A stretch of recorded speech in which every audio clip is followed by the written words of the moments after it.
खुलुमबाय स्टुडिअ दङ आं राजीब बसुमतारी जीवानन्द बसुमतारी बिथांखौ खास्रि बिस्रि जिउ फोजोबनाय दायनिगिरिफोरखौ गोख्रों साजा होनांगौनि दाबि रायजो सभानि सोद्रोमा प्रमद बर'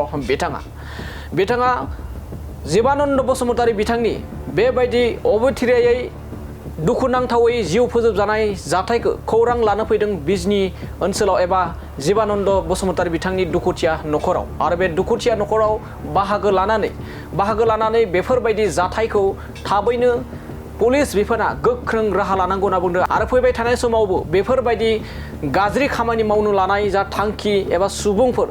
दायनिगिरिफोर बेफोरखौ थाबैनो ट्रेकिं खालामनानै हमनो नाजानांगौ आरो गोजोन खौसेथियै बिटिसिखौ दैदेनलांनांगौ होननानै बे समाव बाथ्रा बुंदों रायजो सभानि सोद्रोमा प्रमद बर' बिथाङा फैबाय थानाय समाव जाहाथे जीवानन्द थामहिनबा राजु बसुमतारीनि जिउ फोजोबग्रा दायनिगिरिफोरखौ गोख्रोंनिख्रुइ गोख्रों साजा होनांगौनि बाथ्रा बुंदों रायजो सभानि सोद्रोमा प्रमद बर' बिथाङा जीवानन्द बसुमतारी आरो সকলো राजु বুলি চিনি পায় আমাৰ বহুত দীঘলীয়া এটা সময়ৰ সতীৰ্থ সংগ্ৰামী সতীৰ্থ তেখেতে স্পৰ্টছত বহুত বেছি ইণ্টাৰেষ্ট লৈ কাম কৰি আছিলে আৰু বিজনী জিলা স্পৰ্টছ এছ'চিয়েশ্যনৰ লগত বহুত বছৰৰ পৰা জড়িত আছে আমাৰ ছাত্ৰ সংগঠনতো আছিলে পিছত পাৰ্টিটো তেখেতে আছিলে তো যোৱা 29 তাৰিখে তেখেতক হত্যা কৰা হ'ল যিটো নেকি বড়োলেণ্ডৰ এটা স্বাভাৱিক অৱস্থা সেইটো লাহে লাহে বেয়া হৈ গৈ আছে আমি দেখিলোঁ যোৱা 6-7 মাহত বিভিন্ন জায়গাত তেনেকুৱা মাৰ্ডাৰবিলাক হৈ আছে তো মই প্ৰশাসনক ক'ব বিচাৰোঁ যে যিসকলে জড়িত আছে তেখেতসকলক কঠোৰ শাস্তি দিব লাগে যাতে অনাগত দিনত তেনেকুৱা যি হত্যা এইটো পুনৰ কৰিবলৈ কোনো যাতে সাহস নকৰে এটা স্বাভাৱিক অৱস্থা এইটো অস্বাভাৱিকলৈ লৈ আহে আৰু যাক হত্যা কৰিছে তাৰো পৰিয়াল আছে শিশু সন্তান আছে চ' সেই পৰিয়ালটো চিৰদিনৰ কাৰণে পংগু হৈ যায় আৰু কোনো এটা পৰিৱেশ নাই কোনো ডাঙৰ কাজিয়া নাই কিবা নাই আৰু এনেকুৱা পৰিৱেশবিলাক সমাজখনত এটা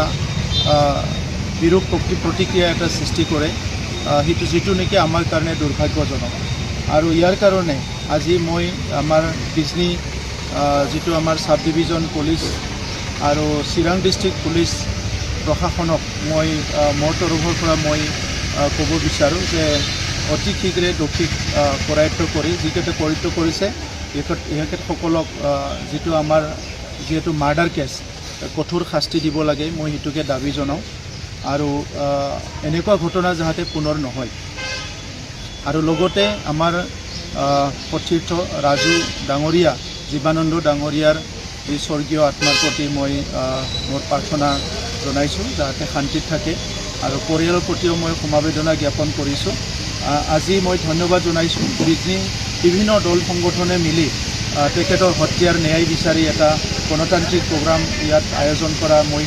শুনিছোঁ মই আহি পোৱা নাই আৰু ইয়াৰ পিছতো বিভিন্ন সংগঠনবিলাকে বিভিন্ন প্ৰগ্ৰাম কৰাৰ কথা শুনি আছোঁ গতিকে কথা হৈছে যে প্ৰশাসনে স্বাভাৱিকতে কিবা এটা ঘটনা হ'লে তাত যায় কিন্তু তেনেকুৱা যি দুষ্কৃতিবিলাক অপশক্তিবিলাক যে বিভিন্ন ষড়যন্ত্ৰ ৰচনা কৰি থাকে এইবিলাক সময়ে সময়ে ট্ৰেকিং কৰি পেলাই সেইটো